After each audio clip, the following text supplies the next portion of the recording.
حضراتو دا الله شکر ادا کول لئن شکرتم لازیدنکم ولئن کفرتم ان عذابی لشدید. الله رب ذوالجلال بیان فرمای کو چرې ناشکری موکړه نو زما عذاب ډیر سخت دی. دا کوم نعمت می چې درکړې دا هم درنه واخلم.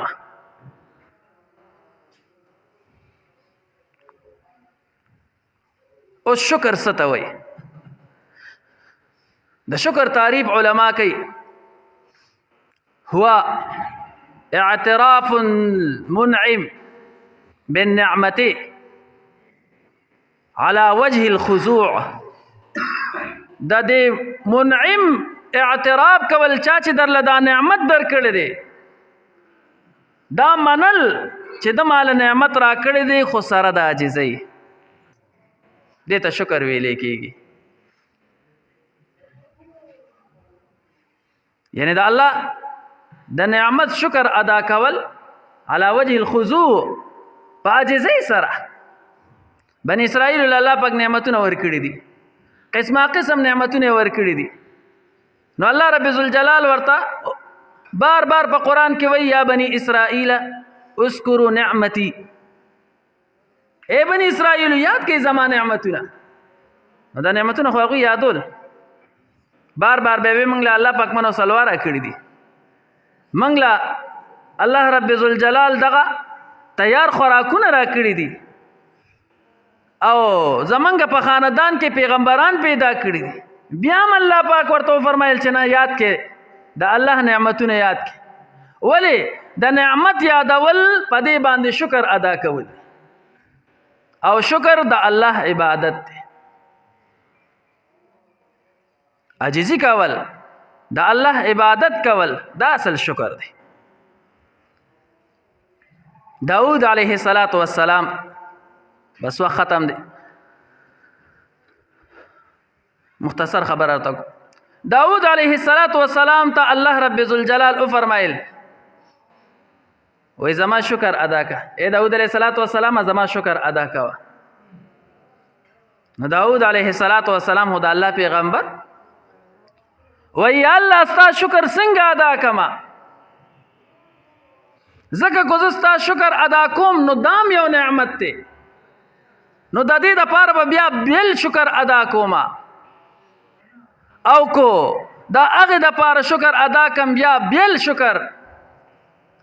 منطقیان تعبیر کوي د دې خبرې نه په تسلسل سره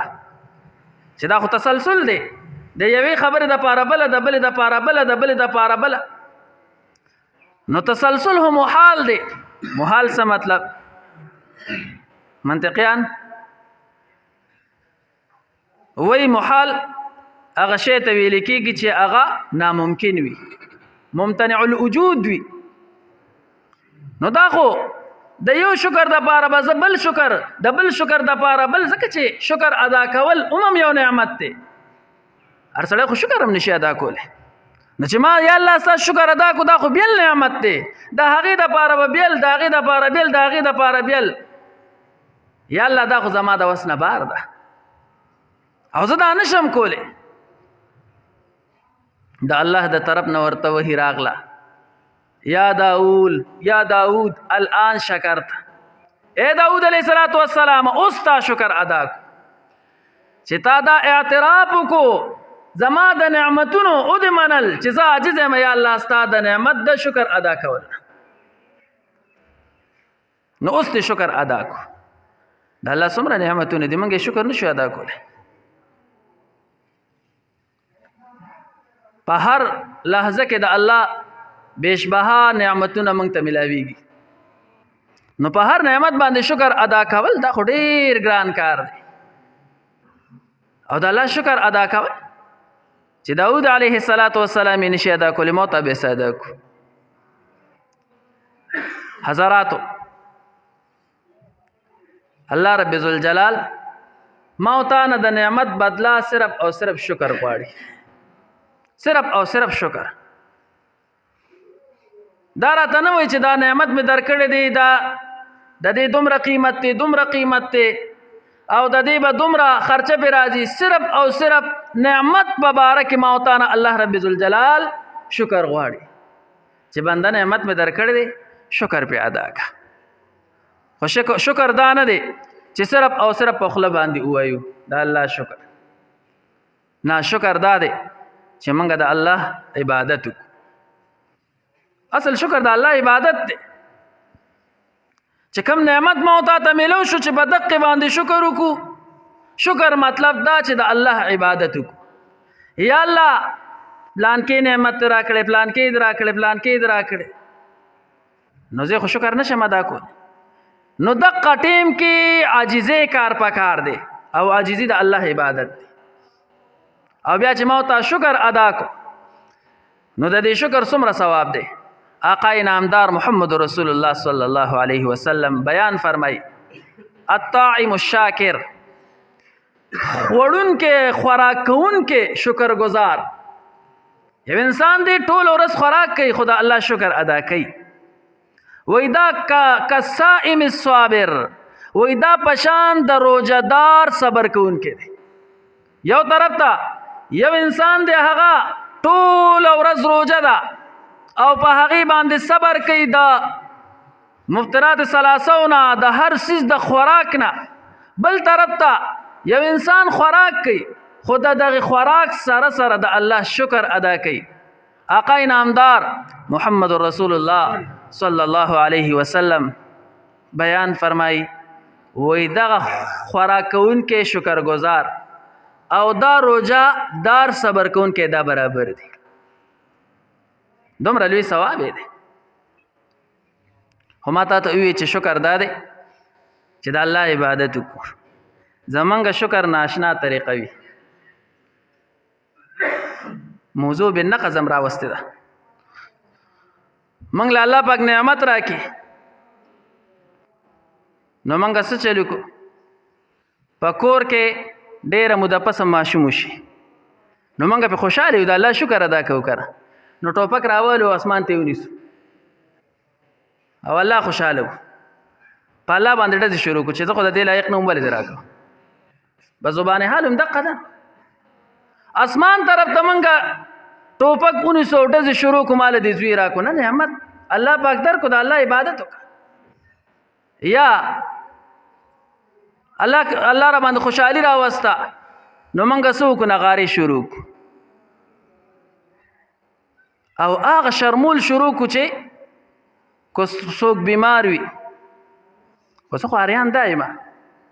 چې دا بیماران هم دغه ټیم کې چپ وي چې کله په جومات کې یو سړی اذان کوي عدلته به مخکې خواجه ماماناتونه وي نو یاره ډېرو که خلکو به راته وي یاره دا خواجه ماما هر وخت نعتونه وایي نو لکه نو څه وشو مړه بیماران یو د چا یو تکلیف یو د چا بل تکلیف یو د داسې بس نعتونه شروع کړي حقو داسې چېرته وعظ او نصیحت په سپیکر باندې شروع شو اکثر موږ په دې سپیکر باندې دا ترجمه کوو نو په هغې باندې هم داسې ردود شروع اوس خو څوک څه نه وایي ځکه چې موږ بې ځانه غرض کړو موږ څو پورې به لګوي نو علا کل حال په هغې باندې هم ردو یاره بیماران دي نو او دا سپیکر تنګول کوي خو حیران زه دې ته یم چې دا بیماران دقه ټیم کې صحیح شي چې دا درز شروع وي د نیمو نومو شپو پورې خلک هم د خوبه اوښکلي د نیمو نومو شپو پورې خلک هم د آیا نه پاک کړه او دومره الله را باندې احسان وکړو او نعمت یې راکړو نو موږ څه شو د خور د لور د هغې اننګي یادو د هغې ویښتان یادو د هغې مخ یادو خلکو ته ځان په شرمونو وشرم بیا دغه ټیم کې بیماران هم صحیح شي دغه ټیم کې د چا چې ډپریشن و هغه هم صحیح شو خو چې کله په سپیکر باندې نعت شروع شي کله په سپیکر باندې تلاوت شروع شي کله تقریر وي ترجمه وي په هغه ټیم کې بیا ما باندې بیماریم راشي زما دماغ هم کار پرېږدي او چې کله را باندې خوشحالي رااله نو په ناشنا طریقې سره موږ بیا شکر ادا کوو ناشنا شکر نه دی دا خو خوشحالي ده خوشحالي کې وي دا پکار دي او که څه وی نو وی دا ډېر زیات سختي کوي وی نور مولیان خو وی دا نه وي او وی ډېر وخت په دې باندې لګیا دی دا حقیقت حال ویم درته خپله خبره کو نور مولیان خو یې څه نه وي وی دا یوازې ملا ته راغلی په دې پاکستان کې یو ته ملا او دا ملاتوب یوازې تا زده کړی دی دا د الله کتاب یوازې تا ویلی دی دا احادیث مبارکه یوازې تا ویلی دي موږ خو د هیڅ ملا نه واورېدل چې دا ناروا ده زما خبره ته اوس غوږ کېږده دا ګندګي ده ته ورشې دې باتروم کې دا ګندګي نو دا به هم تا ته ملا وایي چې دا ګندګي ده دا خو بدیهي څیزونه دي منطقیان وایي په بدیهي څیز باندې دلایل بیانول دا د لیوني سړي کار دی دا خو څه نظري مسله نه ده فکري مسله نه ده چې زه په دلایل شروع کوم او تاسو ته دلایل وي دا خو د مسلمانۍ شان دا دی مخکې به څومره عزت و څومره به ګوره دا هندوان په پاکستان کې اوسېدل موږ خو نه دي لیدلي خو مشرانو هم اورېدلي دي هغوی وایي چې کله به هغوی ډول سورنا را روان کړي نو چې کله به د مسلمانانو جماعت له راورسېده ویې لکه بند کوي دا وایي د مسلمانانو جماعت دی هغه هندو به دومره عزت کو د مسلمانانو د جماعت وایي بند کوي دا د مسلمانانو جماعت دی چرته به دا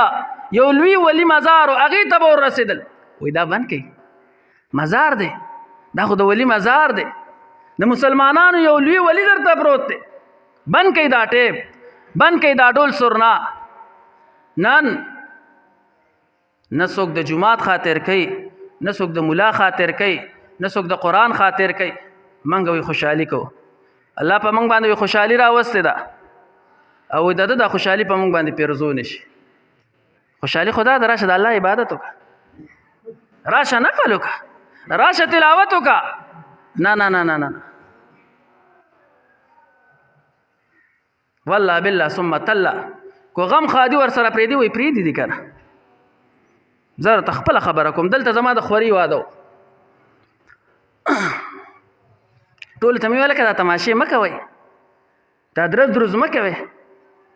وایي کوو بیا که نه ما یې زه به پکې نه یم وایي مه راځه که نه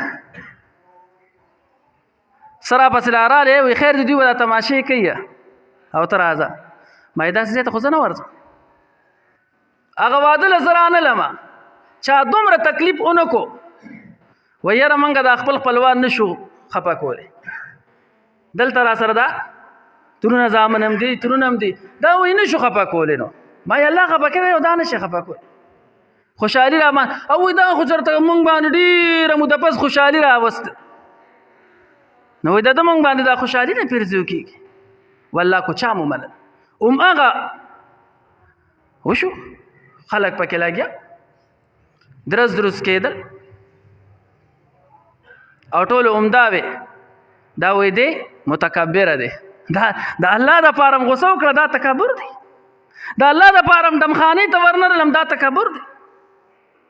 لږ سوچ وکئ خوشحالي راله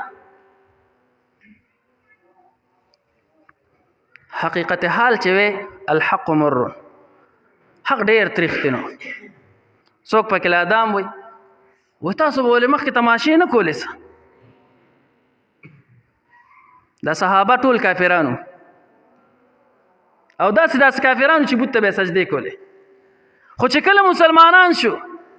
نو چا خو ورته دا ونه وی چې ولې تا به بت ته سجده نه کوله څه او ته خو به بت ته په سجده باندې پروت وې علا کل حال هغه یې وایي وخت نه لږ سیوا شو خو حقیقت حال درته وایم یو کس هغه به بار ته چې راووتو یاره بس چا به والي چې کور ته به راغی بس چا سره به جنگ کړو چا به والی چراغ یو ورځ مور ورته وایي دا ته هر وخت ځې او څوک در سره جنګ کوي چېرته موږ ونه لیدل چې بل چا سره جنګ وشو تا سره جنګ وایي صاحبه زه حق ویم وایي څنګه حق وی وایي ته حق وی بیا هم تا خلک وایي او تا سره جنګ کوي وایي یو حق ویم وایي څنګه حق وی وی مورې کو تا ته مې حق وي نو اوس به را سره ته منخلې وایي څنګه حق ته ووایه زه به در سره ولې نښلم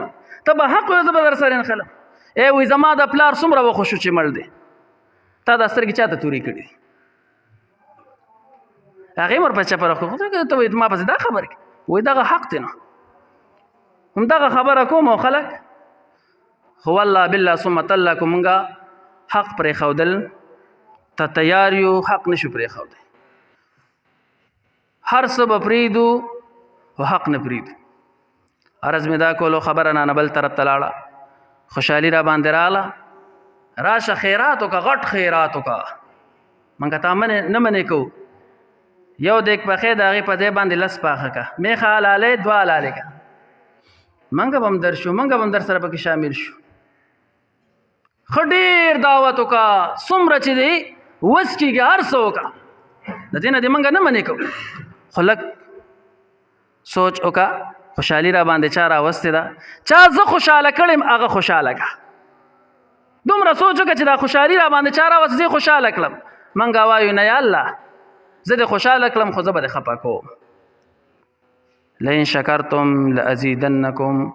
ولئن کفرتم ان عذابی لشدید د الله نافرمانی کې دام راځي چې الله در نعمت درکو او ته لاړې په غلطه باندې سر شوې الله رب ذوالجلال دې اول ما ته بیا جمله مسلمانانو ته دا سموي په دې عمل کول توفیق راکړي واخر دعوانا ان الحمد لله رب العالمین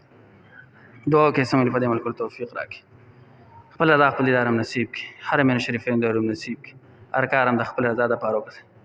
الله سبحانه بیماران دي ته شفا ورکړي سو قرضداران دي الله ته د قرض نه خلاص کړي چا روزګار ان شاء الله حلال روزګار ورکړي چا اولاد ان شاء الله اولاد ورکړي چا نارینه اولاد ان شاء الله نارینه اولاد ورکړي حیا ژوندم نصیب کړي به حینم اوساتي به عزتینم اوساتي یا الله چا سم مشکلات تمام مشکلات حل کړي یا الله چا شریعت تمام شریعت پوره کړي د خپل ملک ته دعا کوي الله پاک پکې امن قایم کړي دا منجندې پکې الله پاک خو ولي دین محمدي سره څوک امداد کوي په هر جام کې الله ته حافظ او ناصر شي دین محمدي ته څوک نقصان رسي په هر جام کې الله ته نیس او نابود کړي یا الله کو په مسلمانانو کې الله ته هدایت وکړي کو د هدایت لایق نبی الله هغه نیس او نابود کړي یا الله زموږ د مدارس حفاظت وکړي یا الله زموږ د تبلیغي مراکز حفاظت وکړي یا الله زموږ د خانقاهګانو حفاظت وکړي یا الله زموږ د سنگر د مجاهدینو حفاظت وکړي مجاهدین دعا کوي کې کوم ځای کې قید او بند کوي الله ته درې بندوبست وکړي کوم شهیدان شوي الله ته درجات بلند کړي اسلام غالب کړي کفر مغلوب کړي یا الله څنګه چې سورۃ وکاله مخکې تا دغه نجس قومونه زمونږ د آقای نامدار محمد رسول الله صلی الله علیه وسلم د لاس غلامان ګرځولي الله هغه دور بیا راوستي اسلام غالب کړي کفر مغلوب کړي مردگان د اهل اسلام څومره وفات شوي الله تمام قانون مغفرت نصیب کړي خصوصا زمونږ د دې کلي د شهزاده دی مور مسافر دنیا مخکې ورځو کې وفات شوی دعا کې یاد کې الله پاک مغفرت نصیب کړي قبر جنت د باغچونه باغچه وګرځي وارثانو ته صبر جمیل ورکړي څومره مردگان د اهل اسلام وفات شوي الله تمام قانون مغفرت نصیب کړي صلی الله تعالی علی خیر الخلق محمد وعلى آله واصحابه اجمعین برحمتک یا ارحم الراحمین.